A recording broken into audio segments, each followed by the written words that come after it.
വിപണിയിൽ 20 രൂപ മാത്രം വിലയുള്ള കുപ്പിവെള്ളം 100 രൂപയ്ക്ക് വിൽക്കുന്നതിന് പുറമെ റെസ്റ്റോറന്റുകൾ സർവീസ് ചാർജ് കൂടി ഈടാക്കുന്നതിൽ വിമർശനവുമായി ഡൽഹി ഹൈക്കോടതി. MRPയിൽ കൂടുതൽ തുക ഈടാക്കുമ്പോൾ പിന്നെ എന്തിനാണ് സർവീസ് ചാർജ് ഈടാക്കുന്നതെന്ന് കോടതി റെസ്റ്റോറന്റ് അസോസിയേഷനോട് ചോദിച്ചു. റെസ്റ്റോറന്റുകൾക്കകത്തെ മികച്ച അന്തരീക്ഷവും ഇരിക്കാനുള്ളതുമായ സൗകര്യങ്ങളും ചൂണ്ടിക്കാണിച്ചാണ് 20 രൂപ വിലയുള്ള കുപ്പിവെള്ളത്തിന് 100 രൂപ ഈടാക്കുന്നത്. അതോടൊപ്പം സർവീസ് ചാർജും GSTയും കൂടി എടുക്കുന്ന തീരുമാനത്തെയാണ് കോടതി ചോദ്യം ചെയ്തിരിക്കുന്നത്. ചീഫ് ജസ്റ്റിസ് DK ഉപാധ്യായ അധ്യക്ഷനായ ഡിവിഷൻ ബെഞ്ചാണ് റെസ്റ്റോറന്റുകളുടെ കൊള്ളയെ രൂക്ഷമായി വിമർശിച്ചത്. അതേസമയം ഇത്തരത്തിൽ വെള്ളത്തിനടക്കം സർവീസ് ചാർജ് ഈടാക്കുന്നത് നിയമവിരുദ്ധമാണെന്ന് ഹൈക്കോടതി സിംഗിൾ ബെഞ്ച് വിധിച്ചിരുന്നു.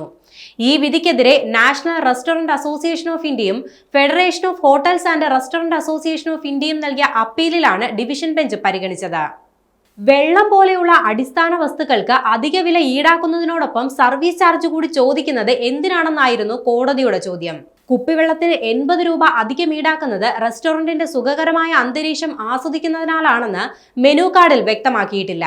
നല്ല ആംബിയൻസ് നൽകുന്നത് സർവീസിന്റെ ഭാഗമാണെന്നിരിക്കെ MRPയേക്കാൾ കൂടുതൽ വില ഈടാക്കുന്നതിന് പിന്നാലെ സർവീസ് ചാർജ് കൂടി വാങ്ങുന്നത് എന്തിനാണെന്ന് മനസ്സിലായില്ലെന്നും കോടതി പറഞ്ഞു. GST ഈടാക്കുന്നതിനെയും കോടതി വിമർശിച്ചു.